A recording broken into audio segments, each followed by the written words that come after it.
পুলিশের তো লাজ লজ্জা নেই, দোকান কাটা এরকম প্রতি সপ্তাহে হাইকোর্ট থেকে থাপ্পড় খায়। হাইকোর্ট শুধু নয়, অনেক সময় উচ্চতর আদালত থেকেও থাপ্পড় খায়।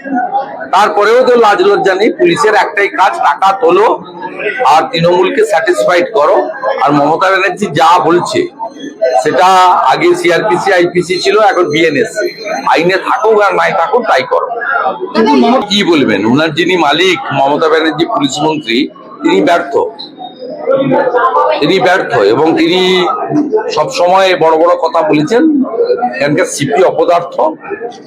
সিপির একটাই গুণ, তিনি লোকসভাতেও লুট করে জিতিয়েছে ওদেরকে, নৈহাটিতে উপনির্বাচনেও জিতিয়েছে। স্বাভাবিকভাবে গুডবুকে আছে। এলাকার আইন শৃঙ্খলা নেই, সব জায়গায় রাজনৈতিক হস্তক্ষেপ, গুন্ডা মাফিয়া মস্তান রোহিঙ্গা মুসলমান তাদের নিয়ন্ত্রণে চলে গেছে ব্যারাকপুর শিল্পাঞ্চল। মমতা বন্দ্যোপাধ্যায় তো আবার আজকে বলছেন পুলিশ আধিকারিক ভিডিওদের গ্রামে গ্রামে ঘুরতে, সব জায়গায় ঘুরে ঘুরে দেখতে যেটা কাজ ঠিক হচ্ছে কিনা। টাকা কোথায়? কি কাজ করবে? টাকা কোথায়? টাকা তো নেই। পশ্চিমবঙ্গ সরকার এই বছরই 91,000 কোটি টাকা ঋণ নিয়েছে। এখনো 2.5 মাস বাকি বছর, আর্থিক বছর শেষ হতে। 79,000 কোটি টাকা বাজার থেকে ঋণ, 9,000 কোটি টাকা রিজার্ভ ব্যাংক থেকে কেন্দ্রীয় সরকারের গ্যারেন্টারের মাধ্যমে ঋণ, আরো 2,200 কোটি টাকা আদার সোর্স থেকে ঋণ। 91,000 কোটি টাকা প্রায় ঋণ নিয়েছে। রাজ্যের 2011 সালে বামফ্রন্টের সময় ঋণ ছিল 1,98,000 কোটি টাকা, মাথা পিছু 20,000 টাকা। মমতা ব্যানার্জি 6 লক্ষ কোটি টাকা ঋণ করে দিয়েছেন।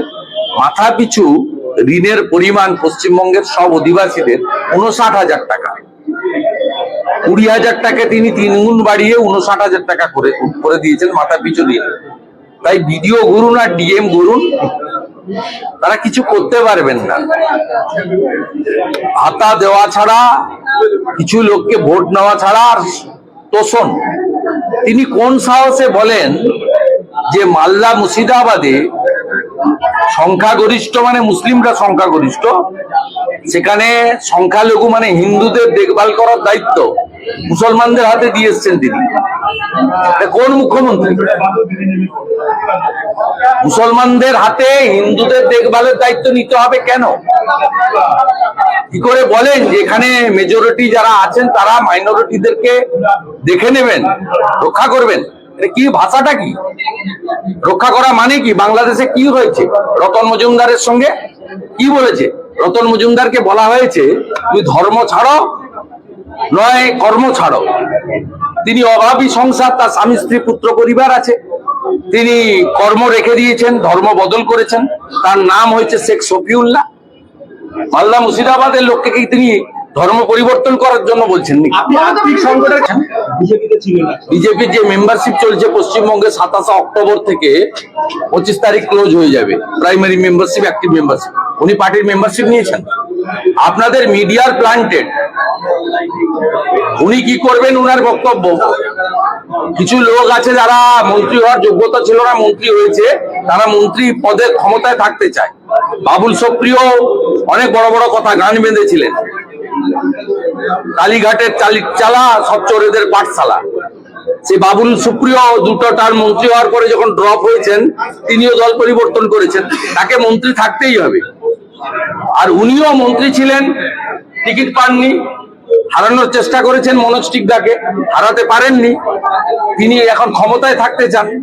ক্ষমতায় থাকতে গেলে যাদের সঙ্গে গেলে নীতি নৈতিকতা বিসর্জন দিয়ে ক্ষমতা পাওয়া যায়, ওখানে গেছেন। উনি তো বিজেপির কেউ নয়, একজন সাধারণ মানুষ, প্রাক্তন মন্ত্রী। বিজেপির মেম্বারশিপের আইডি নম্বর যদি জন বাল্লার দেখাতে পারেন, তাহলে আপনাদের এই সংবাদপত্র যে চাষটা করছে দুদিন ধরে, এর উত্তর আমি দিয়ে দেব। জন বাল্লা ভারতীয় জনতা পার্টির মেম্বারশিপ নেননি, বা ভারতীয় জনতা পার্টিও তাকে মেম্বার করার জন্য অ্যাপ্রোচ করেনি। অতএব জন বাল্লার বিজেপি থেকে তৃণমূলে যাওয়ার কোনো গল্প এখানে নেই। তিনি প্রাক্তন মন্ত্রী, ঠিক আছে, তিনি তার ব্যক্তিগত সিদ্ধান্ত নিতে পারেন। আমিও যেমন সব ছেড়ে 19 ডিসেম্বর 2020 সব ছেড়ে, যা যা ছিল সব ছেড়ে সাধারণ নাগরিক হিসেবে বিজেপিতে যোগ দিয়েছি। তিনিও দল পরিবর্তন করতে পারেন, কিন্তু এসব কথা সাজে না। এসব কথা সাজে না। দাদা একের পর এক উনি টিকিট পাননি কেন উনি ভালো করে জানেন, আমি এসব কথা বলতে চাই না। আমি ওখানে গিয়ে বলবো, আমি টি গার্ডেনে ফেব্রুয়ারি মাসে যাব, আমি বাগানে গিয়ে বলে দিয়ে আসবো। বাঘকে খেতে দিচ্ছে না আর ওনার সঙ্গে ডেরেক ও ব্রায়ানের মাধ্যমে কি রফা হয়েছে আর কেউ না জানুক, আমি জানি কি রফা হয়েছে। অতএব এগুলো বলে বেশি কিছু হবে না। বাঘকে খেতে দিচ্ছে না বলে ভিন রাজ্য থেকে বাঘরা নাকি এই রাজ্যে ঢুকছে, মুখ্যমন্ত্রী আলিপুরদুয়ার থেকে বলছে। মুখ্যমন্ত্রী সব কথা কেউ ধরে না, কাউন্টও করে না, হাসাহাসি হয়। পোগো চ্যানেল দেখলে যেমন হাসাহাসি হয়, মুখ্যমন্ত্রীর কথা শুনলেও হাসাহাসি হয়। মুখ্যমন্ত্রী এর আগে ডেঙ্গুর সময় এই গাইঘাটাতে এসে একটা সভাতে বলেছিলেন বাংলাদেশ থেকে সব ডেঙ্গুর মশা ঢুকছে বলেছিলেন। জল যখনই বন্যা হয় বলে ঝাড়খণ্ডের জল, আমার জল নয়। মশা আসছে বাংলাদেশ থেকে, জল আসছে ঝাড়খণ্ড থেকে, বাঘ আসছে উড়িষ্যা থেকে। দাদা একের পর দাদা এক আবার একটা দিকে- বাড়ি